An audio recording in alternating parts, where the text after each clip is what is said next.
So good evening, everybody, and welcome to tonight's lecture. We are actually very happy and honored to have two Bergen academics back at the Institute. They are both from the Department of Archaeology, History, Cultural and Religious Studies, the University of Bergen. And of course, I'm talking about Ingvar Mæhle, Associate Professor of the Department, and Professor Eivind Seland. And also an esteemed member of the advisory board of the Institute since 2022. So thank you so much for coming back. You have been regulars and you have been supporting the Institute for many years. Professor Mæhle is particularly interested in ancient history and the impact of classical history upon Europe, Scandinavia, and other parts of the world, such as North America. And he also looks at the Greco-Roman world with great interest. And Professor Seland is also focusing on ancient history, but also pre-modern global history at the same department. They are both working, currently working on a research project exploring the reception of antiquity and classical history. So the floor is yours, but before I leave the floor, I would like to say, first of all, we have a reception afterwards, as always, so we can all have a glass of wine. And there are some free copies of our publications, both recent and older, that you can take with you when leaving the Institute. So welcome, thank you so much for being with us, and enjoy the evening.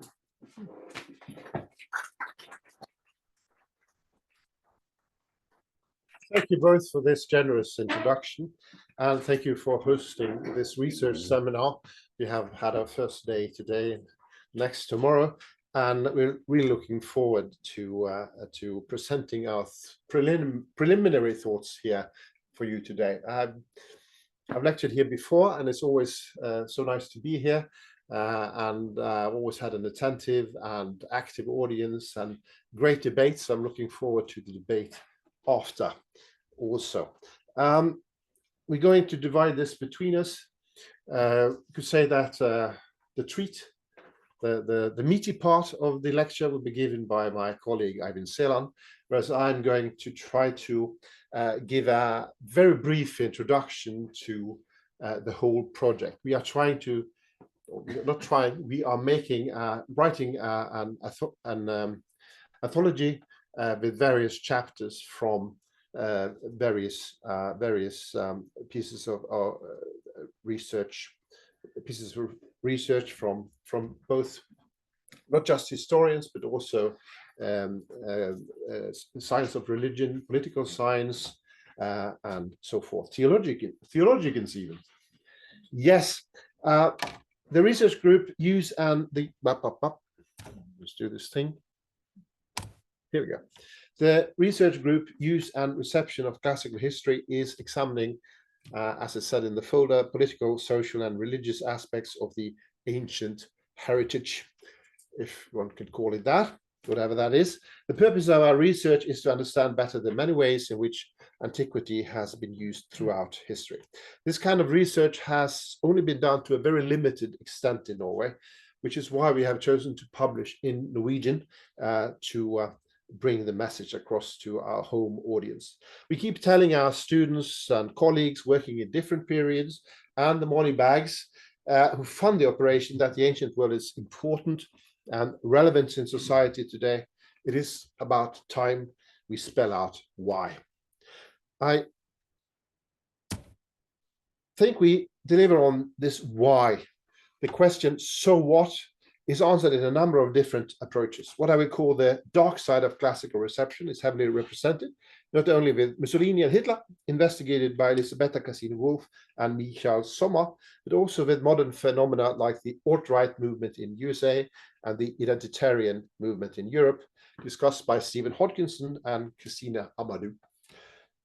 Christina Amadou, who will also write a chapter on the theory of classical reception, has convinced me that my tentative snappy working title, which works with the dark side of classical reception, the use and abuse of ancient history, is misleading. We cannot really talk about abuse or misappropriation versus proper use and misappropriation when it comes to ancient reception. Perhaps on moral grounds, but that is not particularly relevant for an academic study. When I was teaching a class on white supremacist use of the ancient world earlier this fall, it became abundantly clear that the sources, not popular books about Sparta, but the sources to ancient Sparta lends itself quite easily to totalitarian, nationalist, and racist interpretations. The Nazis were, of course, morally wrong, but not factually wrong in their reading of Xenophon and Plutarch, even though ancient historians like Stephen Hodkinson, I think he's online today, recently have painted a rather different picture of the ancient Spartans. Perhaps less obvious, ancient Athens and the Periclean pro-democratic funeral speech can also be fitted into a misogynist and ethnostate narrative. It was quite surprising, but that was something I learned this fall, and it makes sense. The idea that the ancient world is the origin of something called Western civilization helps funding and perhaps recruitment, but it has also been hijacked by the far right. That they have valid reasons for doing so should give us pause. The right-wing's use of ancient history is clearly morally wrong and often, but not always, also factually wrong. But in the latter, being factually wrong, they are in rather good company.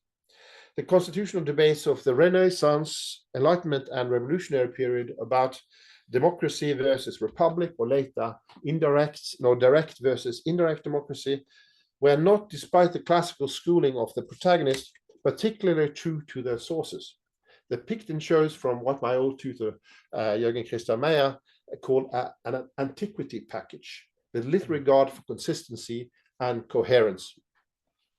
Josiah Ober, who is also on this list, also a contributor, asked what we can learn from ancient Athenian democracy, and is part of a school of historians who seek to use academic knowledge of ancient democracy to provide answers to problems facing modern democracy. Mogens Herman Hansen, who recently passed away, is a pioneer in this and advocated experiments with direct democracy. I discussed this development critically from the sober analysis of Ober and Hansen to the more radical, I would say fanciful interpretations of Robert Wallace. Ancient democracy is invoked to legitimize some of the recent experiments with direct democracy in the form of citizens' assemblies. The most successful of which was the Irish Citizen Assembly. This citizen assembly, very akin to the People's Council in Athens, succeeded in facilitating the passing of a number of laws, including the legalization of abortion in very Catholic Ireland. Whether or not the creation of this Irish Citizen Assembly had anything to do with classical inspiration, or whether this was invoked afterwards as a legitimization of the process, is studied by a master student of mine, Sebastian Martens, who has done a few interviews with the main designers of this political experiment. So I don't have the answer to that yet, but I hope to be able to answer it at the end of this research project. Athens is also invoked in international relations studies, more curiously in the democratic peace theory, you might have heard about it, which states that democracies do not fight each other. So if they fight each other, they can't be democracies. Doesn't really work for the ancient world, does it? Possibly more deadly is the Thucydides trap of the hardline American realist school of foreign policy. And we have political scientist Stuart Robinson, he has presented his here before, I think, this particular theory. We are very much looking forward to including his thoughts on how Thucydides has led foreign policy experts astray for over half a century, or is it even more? If this reception has resulted in more or less bombings, death squads, military coups, and invasions is beyond the scope of this chapter, I think, and likely impossible to determine. But the relevance to our modern world, nobody can deny. One should think that the ancient world in religious discourse would be less dramatic, and that is partly right. The bombardment that Johan Økland has received in connection with the new Norwegian translations of the Bible has been heavy, but non-violent and verbal, as far as I've been told. Per Bjarne Ravno has also stirred things up with his works on the historical, authentic Jesus. And as they both have pointed out, these ancient texts, and they are part of the ancient heritage, matter to people in a way that no Cicero or Thucydides or Plutarch can match. And the interpretations of these texts has real life consequences. Yeah. Sissel Undheim will give us a respite from all this drama in an analysis of the prematurely cancelled Netflix drama, Chaos, where Greek gods play out their shenanigans in our modern world. And Sotiria Rita Kutse-Petro Møller dives into the darker side again, so just a short respite there, where with an investigation into modern rape culture applied to ancient rape myths. And the larger question is, of course, whether the many, many rape myths from antiquity influence the modern rape culture we struggle with today.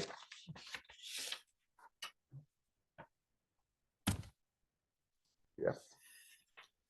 Norwegians have, of course, been part of the general trends in classical reception, but not so intensely as our European and American counterparts. Whereas it was debatable in the American assemblies that created the oldest constitutions still existing, whether the ancient world was relevant to the discussions, Peter Hatlebach has pointed out that it was considered quaint and ridiculous in the Norwegian Constitutional Assembly of 1814. The founding fathers of the second oldest living constitution, which we have the honor of living in, were, however, steeped in classical learning and research, and this must have influenced, indirectly at least, the debates that formed our own political systems, even though if you try to invoke the Greeks and Romans at Eidsvoll in 1814, you would face a snigger, but it was in their minds. Wasn't that right, Peter? It was in their minds. He shows through numerous examples that Sparta, in particular, were used as an ideal for the construction of educational systems designed to produce modern, law-abiding, virtuous, moderate, and patriotic Spartans fitted to the 19th century Norway, but in a very liberal kind of way, in contradistinction to what happened in Prussia and Germany. Annika Uhl shows through numerous examples how the standard textbook written by Reda in ancient history from the first edition in 1894 up until the reactions towards this kind of old style writing, history writing, came in the late 1960s and early 1970s. How this supported the agenda of the Norwegian nation state, among other things. The focus on great man, political unification, and cultural achievement was almost perfectly aligned with the major trends in the glorification of Western civilization. The postmodern generation of historians, often avid protesters of the establishment, successfully contested this perspective and shifted the focus to economic and social history. But this will be the next stage in her journey. You're still there. Next one, I think. This is not my computer. Even though the polymath Ludvig Holberg spent his adult life in Denmark, we claim him as Bergensian first. We are, after all, from Bergen, and we have a statue of him in our square, so he's ours. Norwegian second and Danish third, and the last one only as a courtesy to our Scandinavian kin on the continent, our former masters, the Danes. Marin Vischer examines how Alexander the Great was used by Holberg in very differently in Holberg's Lives in the Manner of Plutarch, as he called it. I think that's an adequate translation, than in his more academic world history. Visual shows how Alexander was used as a moral example, alternatively a force for positive change, and a homicidal tyrant. And second to last here, point. Mæhle investigates how ancient historical figures were used in Norwegian periodicals between circa 650 and 1800 for similar moral purposes, but also for pure entertainment and demonstration of cultural capital. A more humorous use of antiquity is found in Eivind Seland's investigation into the same genre. So there will be a few giggles today. Much more richly illustrated satirical cartoons of Norwegian periodicals between 1900 and 1920. So this tweet will follow my rather long-winded introduction. I will now give the floor to Eivind Seland, who will present his own case study in this research project.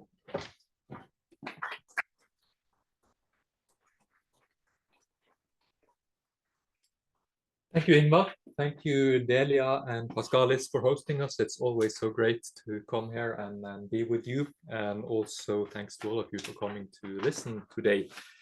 Now, I assume that you are all here because you have some background and interest in the reception of the classical world. And I thought I'd give you a few small tastes of material from Norway, as that might be less known to some of you, due to language barriers and the lack of previous Norwegian work on this. I'm going to tell you about one case study I have already done that is finished, the one that I'm doing for the anthology now, and two bodies of material that I am aware of, but that remain ideas for now.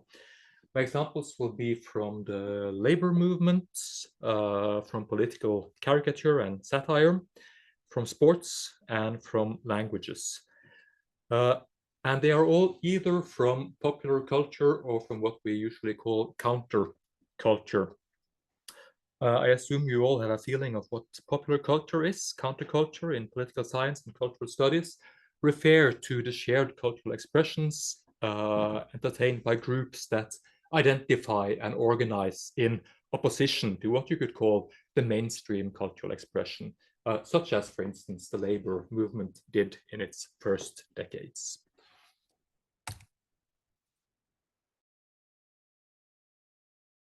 There's not a lot of research in this field, but I'd like to highlight some of the inspiration for me for doing this. One is the great book by Edith Hall and Henry Stead, A People's History of Classics, which did investigated class and the Greco-Roman antiquity in Britain and Ireland from 1689 to 1939, which opened my eyes to much of this material. I was then, during the pandemic, able to join a conference by the Brave New Classics project at the University of St. Andrews. They have been investigating Greco-Roman antiquity and the international left, and that was my push to engage with the labor movement and this. And also, I would like to mention one of our former master students, Amalie Enstad, who did a study of how political caricature in British press, particularly in Punch, was used during the struggle for women's rights in the early 20th century. That was instrumental in pushing me to try to see what is in the Norwegian material about this. But before I actually dive into the case studies, I need to address some background. Stuart Hall and other scholars of semiotics emphasize how cultural expressions, for instance, our use of classical antiquity, don't have inherent meaning, but that it's always created in dialogue between producers and consumers who are all embedded in cultural systems. And this also, of course, goes for our reception of classical antiquity. And we are dealing really with three sets of meaning here. One is the original ancient material, one is the age we are living in, and then it's the third level, which is the period I am investigating here, the early 20th century. Now, historians have a tendency, I think, towards treating visual material primarily as illustrations And art historians, maybe on the other side, tend to treat art as something that is detached from society, that can be studied just as the expressions.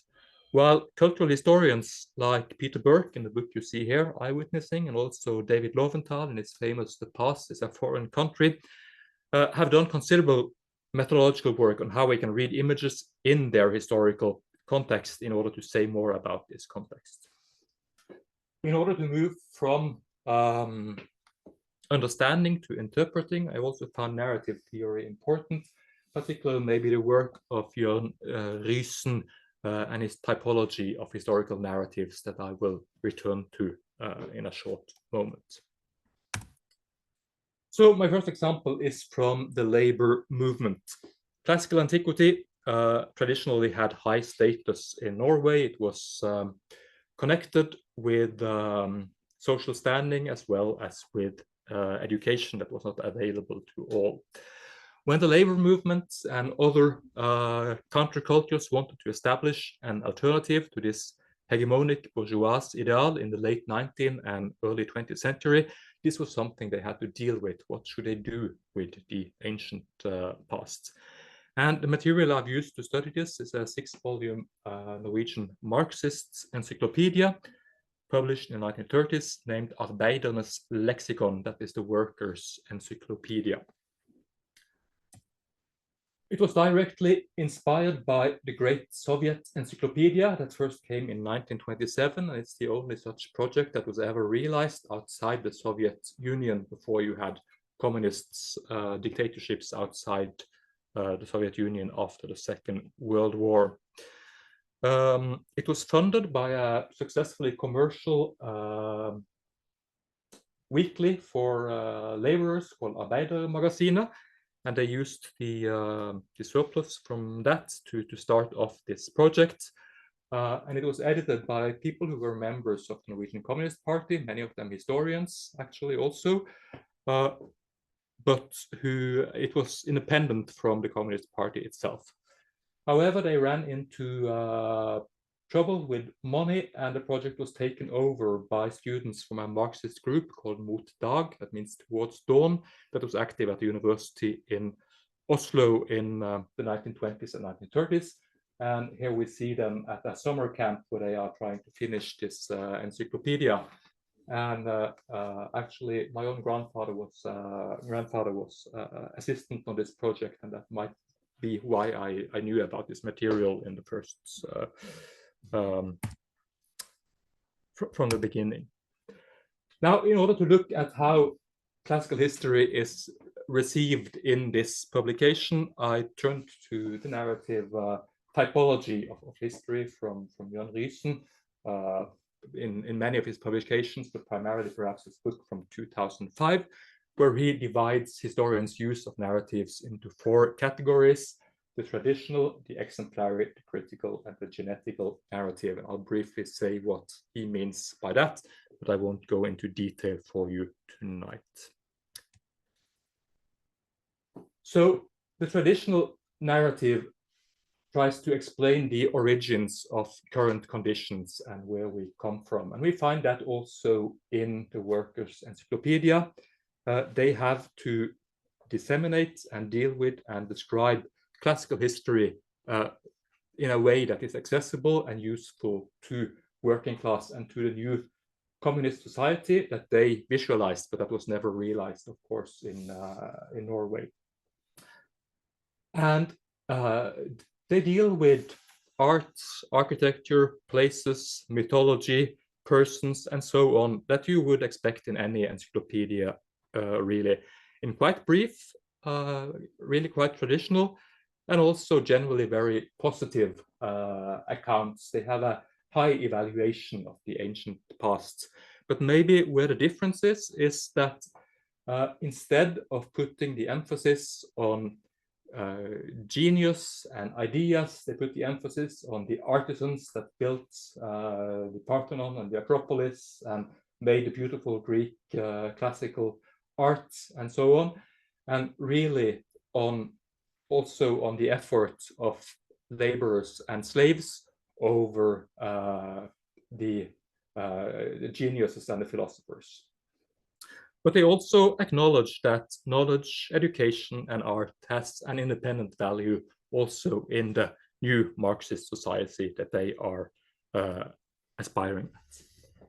Then the exemplary narrative, which gives examples from history that either describes general rules of conduct of how you should act or how you should not act in order to succeed. Here we find, for instance, the article on the Gracchi brothers from Rome, and also other rebels and reformers like Spartacus and others in ancient history. These events are always seen as emerging from social injustice, which is grounded in the relations of productions. Of course, this is a Marxist interpretation of history, and they explain how especially the ownership of land leads to social unrests. And the state is seen as an instrument of the ruling classes, in this case, the senatorial class in Rome. So the Gracchi brothers and other ancient rebels, they lead legitimate revolts, but they are co-opting, they are hijacking this to use for their own interests. And inevitably it will fail because of the lack of class consciousness among the proletariat of the ancient period, because of course they didn't have the Marxist theory that students in the 1930s in Norway had. This is also the way they see the Spartacus uprising. It's a legitimate slave uprising, but they lack the solidarity among the slaves to really make it succeed, especially the solidarity between the slaves and the poor free Romans.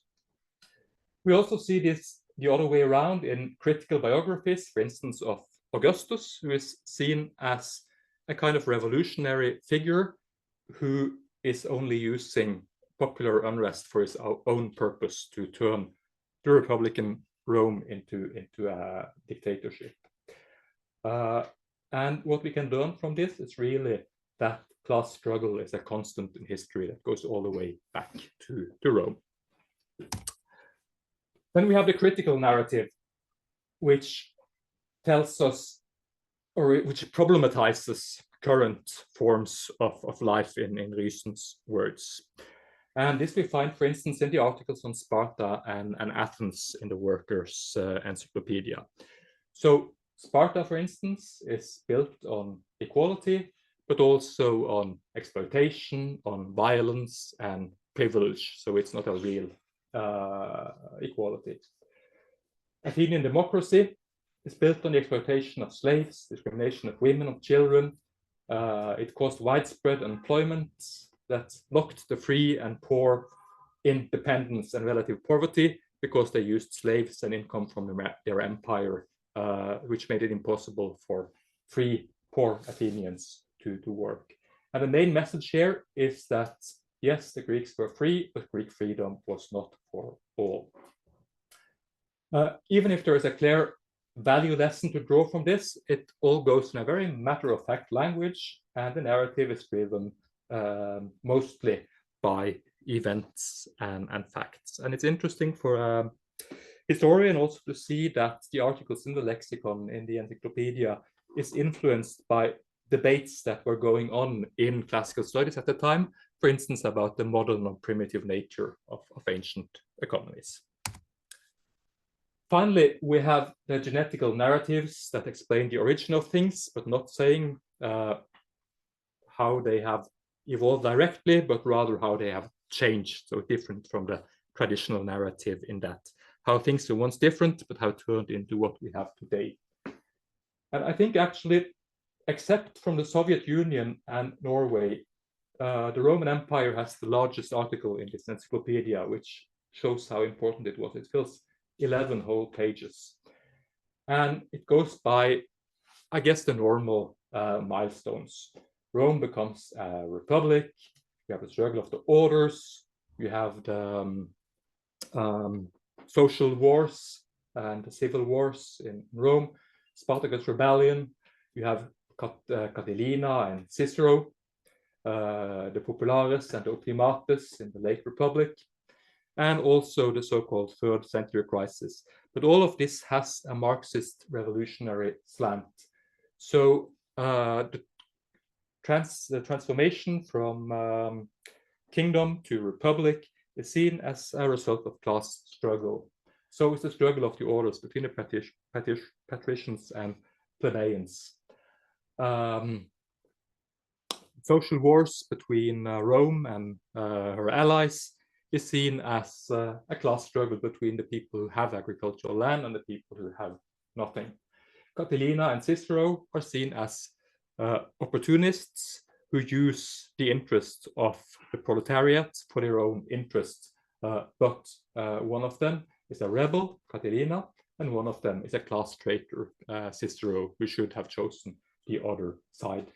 And even the third century crisis is seen actually as a revolution with the army as the active revolutionary part, which is then hijacked or co-opted by Constantine and the church, who turns it into a Christian state instead, and that way steals the military revolution that the army had been doing.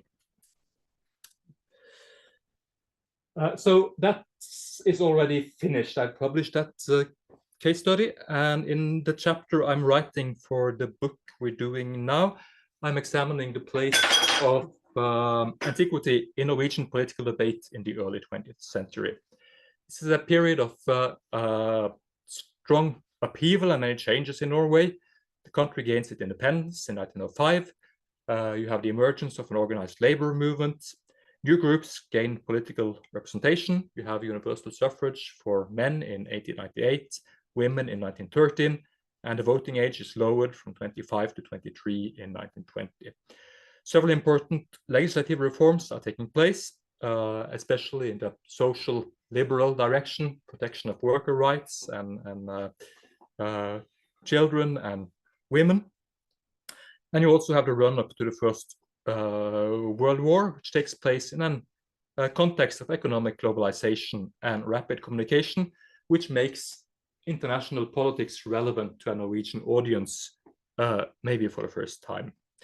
And while I do not expect antiquity to play a central role in debates surrounding such events, it's also one of the historical reservoirs that Norwegians had in order to discuss and understand the changes in their world. The material that I'm using are satirical magazines that were published most often on a weekly basis. They contain jokes, short amusing stories, but also caricatures and cartoons. And while their method was satire, their aim was also political, and I've picked one social democratic publication, Vepsen, which means the wasp, it's stinging, one national liberal magazine, Vikingen, the Viking, so that's going to Norwegian history and nationalism. It has a clear liberal political slant. And then you have one conservative publication, Korsaren, that I have searched for caricatures using the Greek and Roman past in different ways. And these, of course, are Norwegian parallels to maybe better known international publications like Punch in Britain, Simplicissimus in Germany, and still today Charlie Hebdo in France, and there are many others in other countries. So here's an example, taking a special situation from Norwegian everyday politics. In the background, we have the Norwegian Parliament building, but in the front, we have a scene from a Roman triumph. And the triumphing part here is Johan Castberg, who was Minister of Trade. And he is driving his chariot in front of the Parliament, as you might imagine Sulla or Marius celebrating his triumph in Rome, and his conquered foes are dragging his chariots, and they are the politicians who have been whipped into obedience by him. And witnessing this whole event with faces turned down are the members of parliament who have been powerless to to resist his power. I think this communicates quite directly. You can immediately identify this as a Roman triumph scene,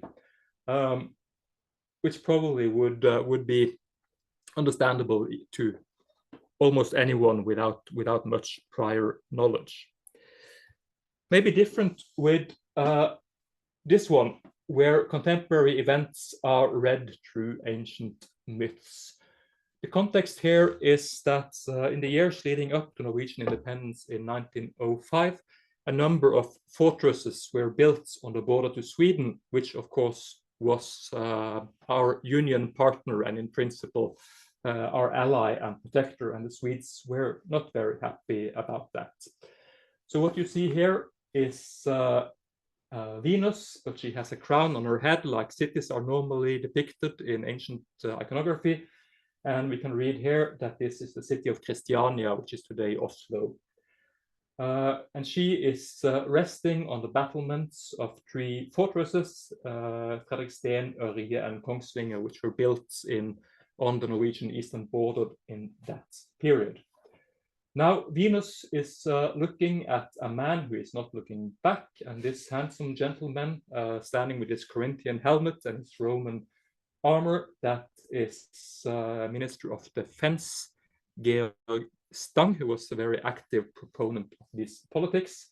And in the background, we have a figure who is only called Vulcan, and that gives us, of course, the key to deciphering what is going on here. This is the myth about Mars and Venus having an affair and being surprised by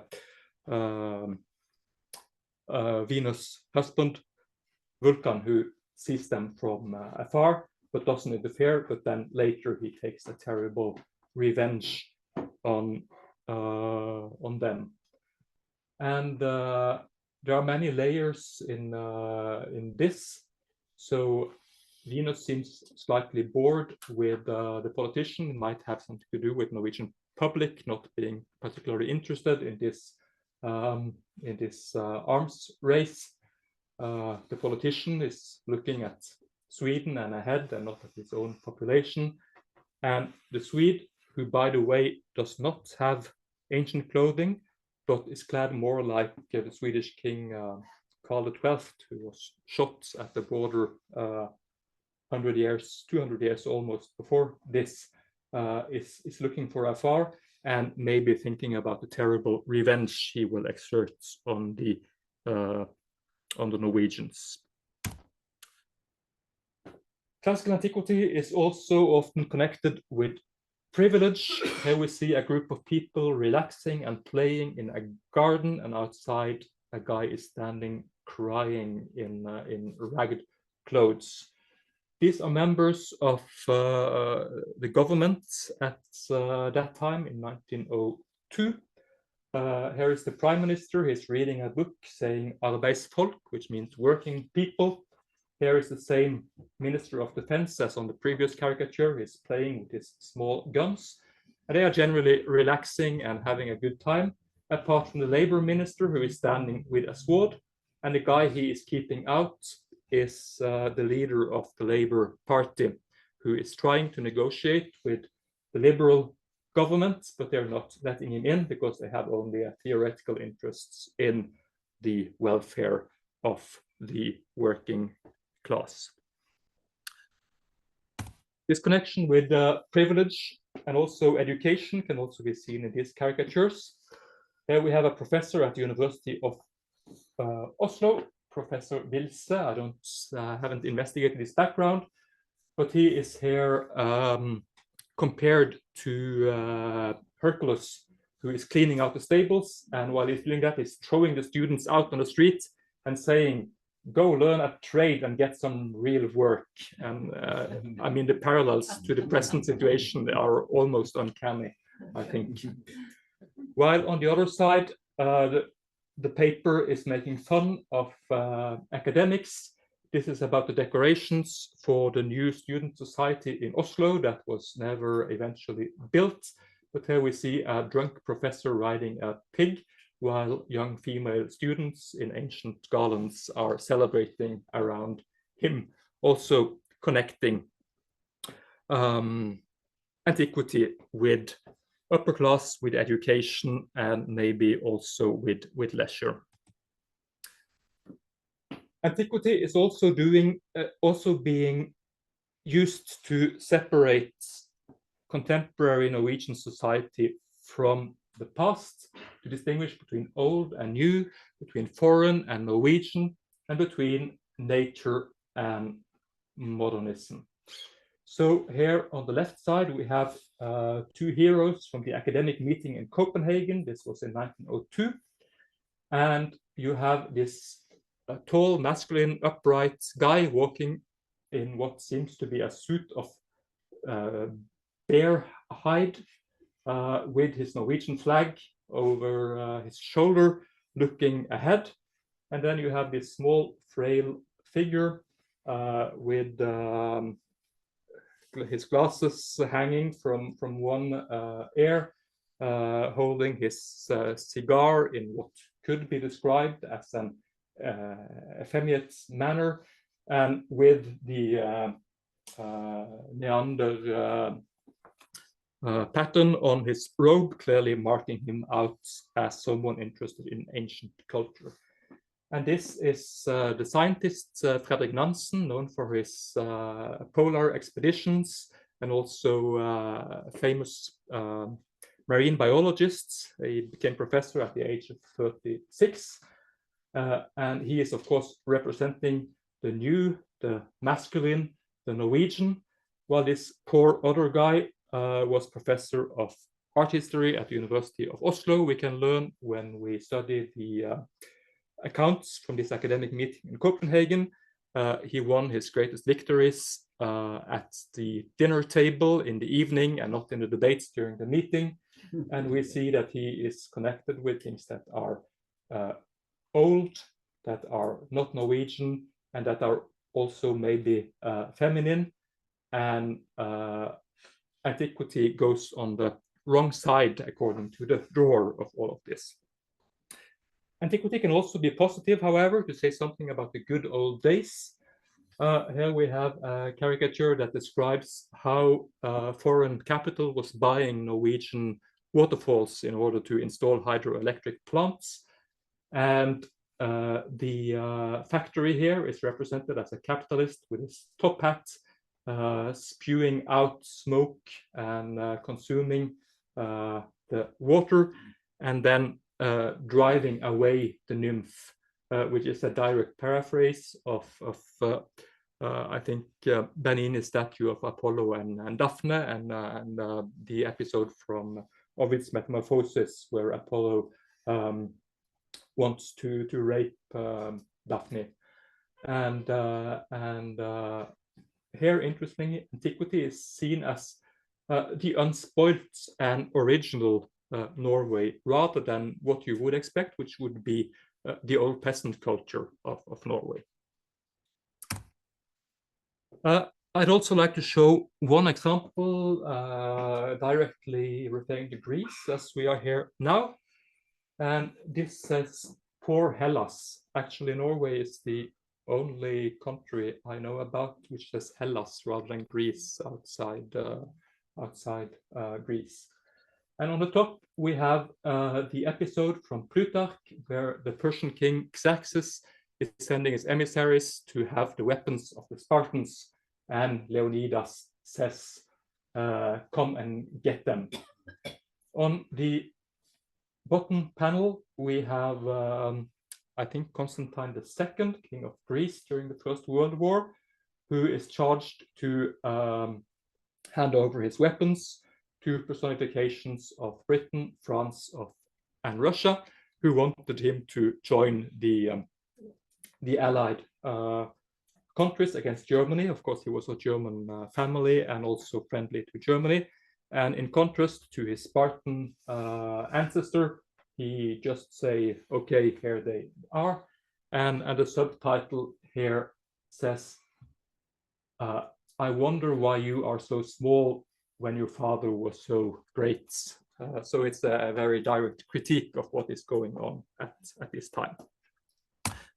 I know I'm the only thing standing behind you and wine, so I'm approaching the end of my lecture. But I'd also want to say that you don't always need the classical education in order to understand these caricatures. Sometimes they just focus as memes. Here we have a Norwegian politician depicted as Laukun, who is fighting the snake to get free. It's immediately understandable to anyone without knowing the statue. And here we have the three graces that are three old politicians who are giving advice, which maybe is not so relevant. So it can also simply be understood and transferred as a meme that has entered into Norwegian popular culture.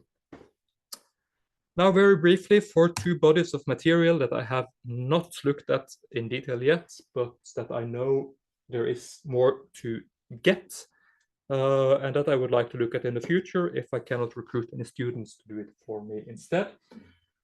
One is the sport movement. Of course, you know that the modern Olympic Games were inspired by the ancient Olympic Games. And here we see the personified Greece to the right, handing a wreath of victory to, it says, handsome Norwegian, first prize to the beautiful. And the guy standing back here is, we know from the iconography with his moustache that he's a Swede who is jealous in the background. You cannot really see this from the background. But this was, of course, 1 year after Norwegian independence. So this is then the mainstream Olympic ideal being conveyed here in one of these caricatures.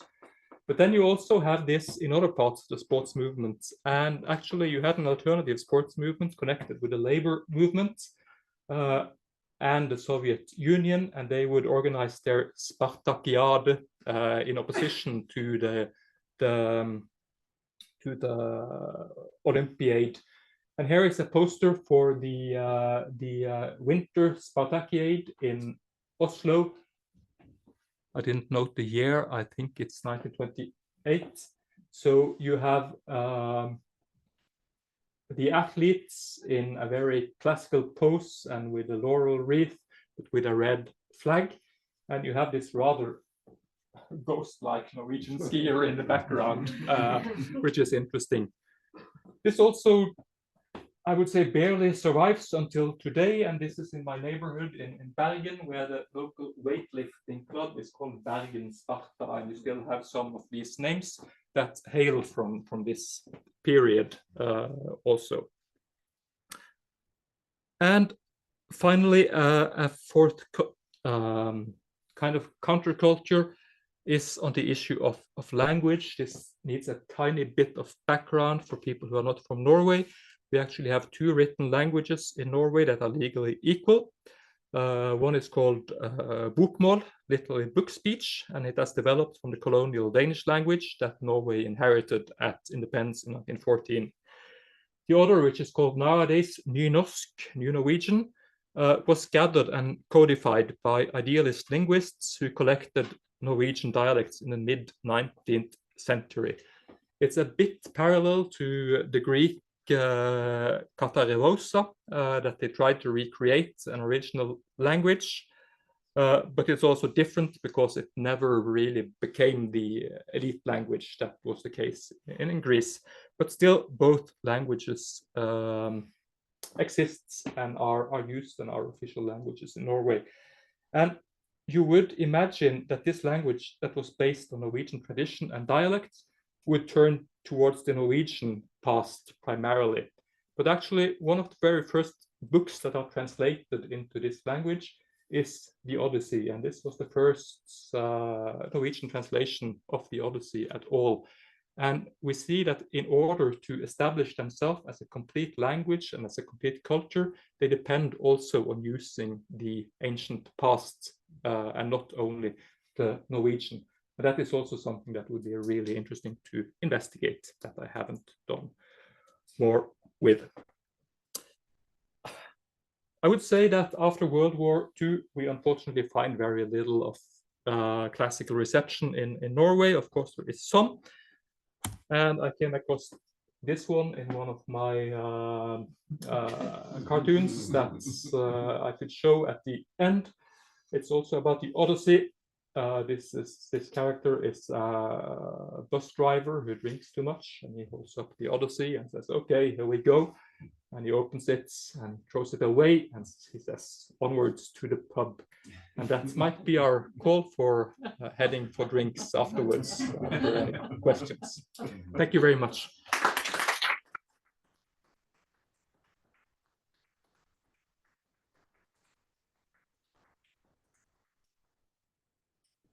Thank you very much, both Professor Mæhle and Professor Seland, for this, for opening up this fascinating, promising, and fairly unknown topic and material. Questions? A question. I'm fascinated by the body shapes, the different body shapes we see in the reception figures. That one of the professor who's all frail beside, you know, the big hardy guy in the bear clothing, kind of like a switcheroo of the strong classical body that you might see in the Olympic sort of advertising. And then earlier there's scenes of, you know, kind of the fat cat politicians who've got big bellies and things like that. So I'm just wondering if you can say more about the body shape, or if this is kind of entered into part of your analysis. I haven't really thought much about that. Thank you for the question. It's a good question. I see that, and I haven't thought it really through. But of course, the drawers are simply making fun, and they would do whatever they need to do that. So they can make ancient bodies look ideal, like the river nymph, and it can make them look frail if that is what they want to, or to make them fat and satisfied like the politicians. But it would definitely be something to explore further. It's interesting, the absence of the kind of perfect classical body that's so often received in Victorian British imagery and whatnot. It's interesting, like feels like a deliberate send-up or something. And what is, I mean, these artists were,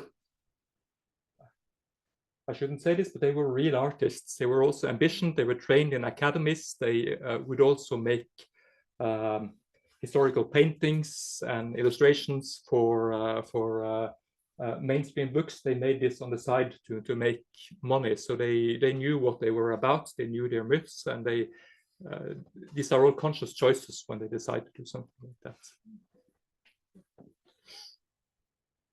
We have a question from the Zoom audience.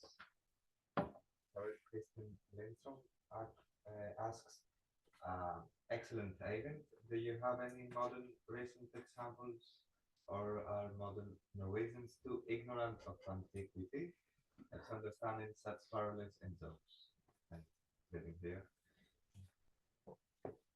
Well, the genre of political satire really dies out in the 1930s, and it's hard to explain this. Some say it's because people had less money to buy newspapers. Others say that is when you had revolutionary Marxism on one side and fascism on the other side, it wasn't possible to find the common ground to make fun anymore. And these magazines, they turn more and more to having just everyday jokes, and also depicting women with scant clothing in order to sell magazines, and then they disappear in the 1930s. I think the last one is forbidden by, it's prohibited by the German occupation authorities in 1942. So no, there is not much left afterwards. For my study of the Workers' Encyclopedia, I also looked at one post-war encyclopedia that was inspired by that was funded and initiated by the Labour Party, but that appeared in the 1970s. And it does have a radical view of history from below, but it has no longer this clear ideological reading of history that you had earlier. So sorry, Toril, I haven't found much after the war. I think on one side we are ignorant. On the other side, these caricatures depicting the ancient world can still speak directly to us, whereas the people depicted in them, the politicians and the cases they are arguing about, are long lost. So in that way, it does retain some relevance.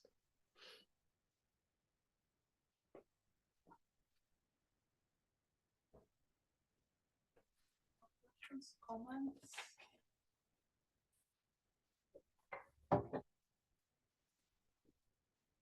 Thank you for an excellent lecture. These characters, how do they differ from other countries at the time, and if so, how? Good question. I told you about Amalie Ensta's MA thesis that was about the British caricatures. And maybe you can also help me out here, Ingvar. Yeah. But I think that maybe they presuppose that you know more about ancient history at British cartoons than Norwegian. Many of these are just stereotypes. Very few of them refer directly to myths, like the one I showed you with Venus and Mars. Whereas in the British, you have direct references to geodesy, for instance, and the sirens are used to portray the suffragettes. I have You asked me, as you say, they are much more detailed, and they do presuppose a lot more. And it has to do, of course, with what I said in the beginning, that we are less influenced by classical culture in Norway, which has a lot of reasons. So simpler thing is the Norwegian way. Simple is Norwegian. Ignorant is Norwegian. Ignorant of the past. I was asked, what do you do for a living? Yeah, I'm doing history, ancient history at university. What for? History has happened, hasn't it? It's over. It sounds like Henry Ford. History's bunk. History's bunk indeed. I just, I don't know, I need to come in defense of Norway, because I just think part of what explains the difference from the British cultural quality is the elitism in the society. It's actually, you know, I feel in the Norwegian context, what you hope for is that everybody will get the joke and everyone will laugh. That's not what you're going for in the English context. You want to be on the inside. You're the one who's cultivated enough to get the joke and get the reference. And that feeling of superiority and self-satisfaction is half the joy. Interesting. I don't know how I mean, of course, Punch was a much larger publication, but I don't know how many people it reached. Britain is a much larger country than Norway. I do think those magazines, I mean, probably it was true in Norway too, that they were quite bourgeois in terms of their readership, but then also in the sense, you know, aspiring to some of the ideals of an older aristocratic class, more so than in Norway. I think Boris Johnson is an interesting case of somebody who studied classics and yet stood as prime minister, much as Trump in America stood as president, with the idea that he speaks to the common man, the man on the street and woman on the street, that he's one of us. He communicates in a language that we can understand. He has a direct appeal to the masses, and strangely, he comes from Eton. He went to Eton, Oxford, studied the classics, and yet he had that crossover appeal today. Ingvar, did you want to comment? Yeah, I want to defend the British from all this elitism. I think whenever we think of the British, for instance, you mentioned the Boris Johnson, who has introduced hoi polloi as a way to refer to his voters. He's not going to get more voters now, perhaps. But anywho, if you look at the suffragette movement and the use, perhaps I should address the audience. If you look at the work by Heldaas as and also Baba Goff in Britain. If you look at the cartoons used by suffragettes, it's not elitism, but of course the readers of Punch, of course, they weren't on the factory floor. Yeah, they could read quite advanced language, you should think. And these other, the suffragette, specific suffragette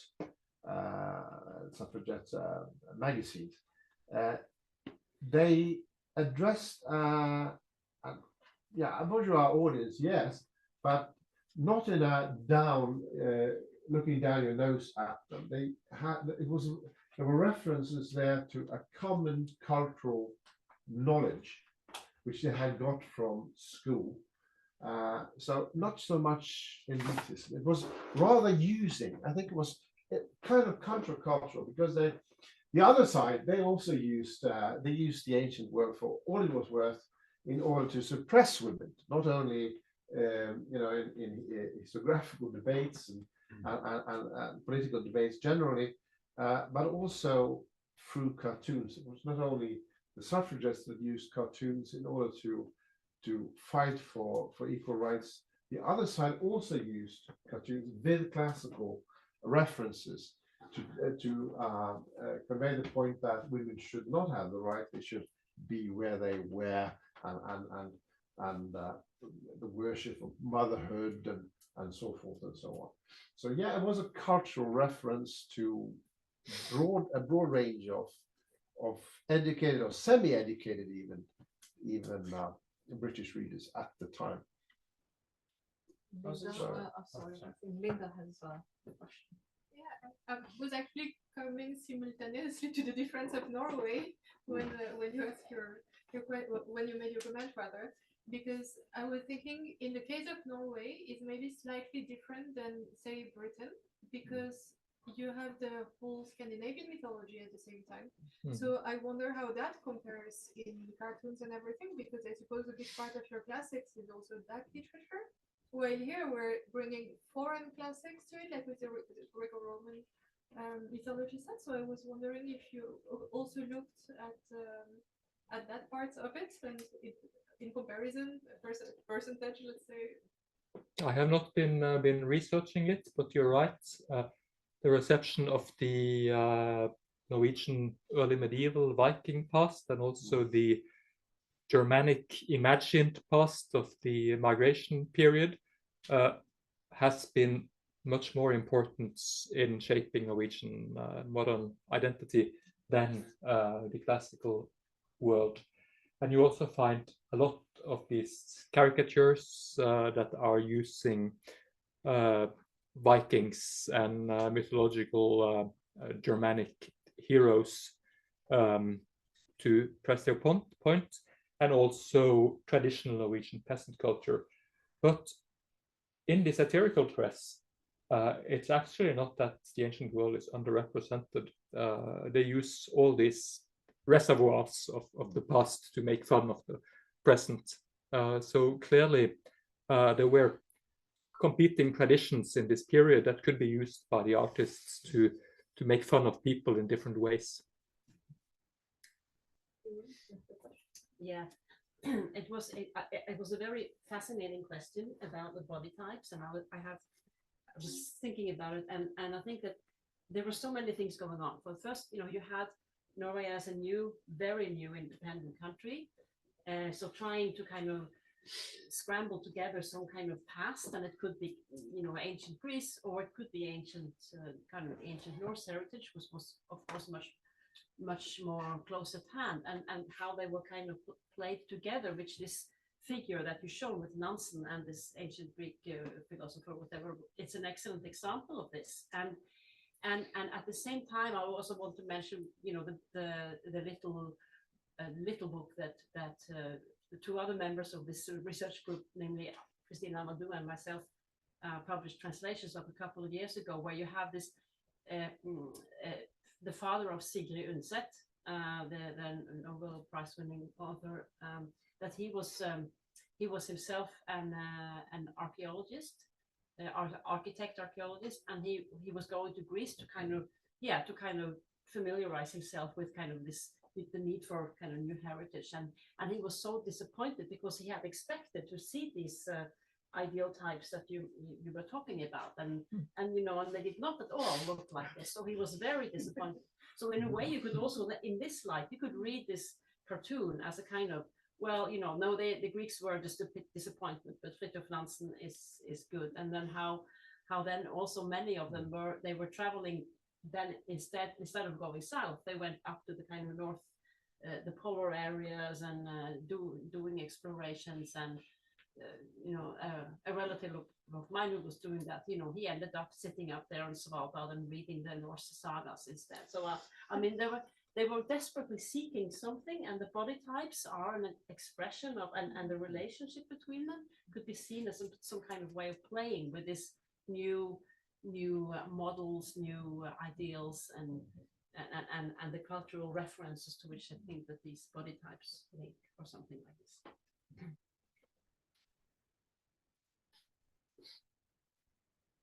And don't underestimate kitsch. My grandmother, she had lamb stands with 3 graces, but not the caricature kind. They were talking about body types. They knew what they were, so they didn't need much schooling to just recognize it. As you said, it's a meme, and it was in not every living room, but in a lot of great living rooms, little statuettes and lamb stands and such like. So he immediately recognized it. Think about the rediscovery of ancient Rome and Greece, compare it to Greece in the 19th century or France. How far does the classical culture penetrate Norway? Do we see it, for example, in the adoption of names? Are the Norwegians adopting, being baptized with ancient Greek or Roman names? Almost not. That's very rare. Cato? Cato? Yes. Cornelius. Yes. So you have many examples. But I should also mention, maybe more important than both the classical past and the Scandinavian past is the biblical past, which is also heavily used in these caricatures, which was something that all Norwegians would know about because they had mandatory schooling and mandatory Lutheran confirmation already from the mid-18th century. So, which of course is also a kind of ancient history, like Jorunn will explore in our anthology. I'm allowed a very short question. Mm-hmm. You mentioned some emblematic books of the 90s, Stuart Hall's, and then Loventhal, which is prior to that. Very important for reflexive theory and in different fields, heritage. Is there a movement in Norway in the bibliography as far as now concerning this critical reflective turn that we witnessed very much in the 80s and 90s in the Anglo-Saxon world? Do we have a similar kind of tendency in Norway for people to write, to draw from linguistics, cultural theory, and write about those issues, reception? But from this point of view, the literature turn and the semiotics. Well, it's hard to answer for everyone, and I would like my colleagues to chime in as well. But for me, it was narrative theory that brought me into this, that I learned about and started to use together with my historian colleagues when there was a big evaluation of Norwegian history as an academic field. How long ago? Later, 15 years. 2008 now. And we got really bad grades by the Research Council, and we got some money to reflect upon what we were actually doing, and we started to think about what narratives we were doing, and that's how it started for me. But I like also to challenge my colleagues, you and later on that, if this is typical in Norwegian academy, or if we can also discuss it over a glass of wine. I know you're pressed a little bit by time.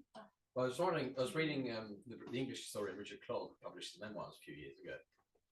And he's talking about the period from the late 60s to the early 70s when the junta came to power, the military junta in Greece. And he talks how many colleagues of his, classicists in Britain,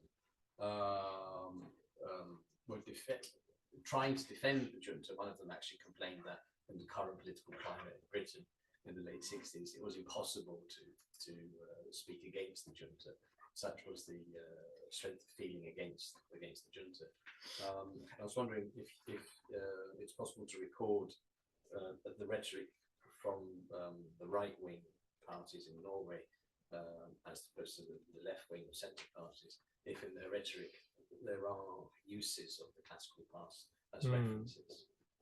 Is the classical past more popular, more relevant to the political speech of the right wing in Norway, past or present? Again, I would like my colleagues to chime in, but could you just repeat the last one? I didn't quite get whether in the past and at present, whether the centre right or the right wing political classes fall back on references to ancient Rome or ancient Greece in their rhetoric. If you're talking about right wing in Norway, it has been usually Viking past, which suits them perfectly, of course. These hyper-masculine raiders. So that is our national past as such. And also, if you look at the neo-Nazi movements now, which are absolutely present. We have the identitarian movement in Europe, of course, they talk about Sparta and Rome and so forth. But the Norwegian and Scandinavian, Nordic versions, they point more towards the Viking age. But I heard something that's worth investigating. Someone who asked me, what do you think about these right-wing nuts who are organizing hiking and sports and gymnastics and so forth? Oh, they're doing that. Does it smack of Sparta? But initially I thought, well, they need to get out of the cellar, I think, perhaps a little bit of fresh air will help them. But of course, they might, and of course, Sparta 300, the fight for Western civilization, all that is on the internet, a very prevalent phenomenon, and TikTok and so forth. So doesn't and also Stoicism has been hijacked for far right purposes. So yeah, I think there will be increasingly. It's difficult to predict, especially about the future. Someone said.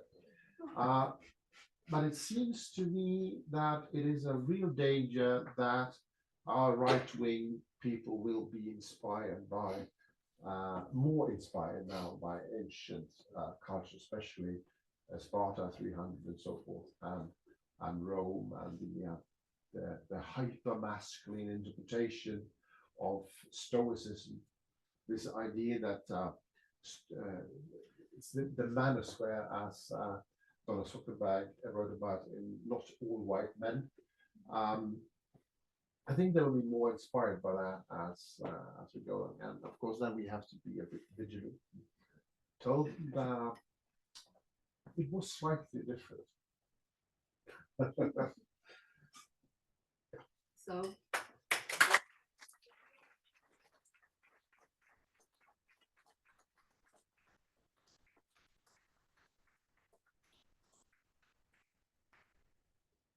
Done.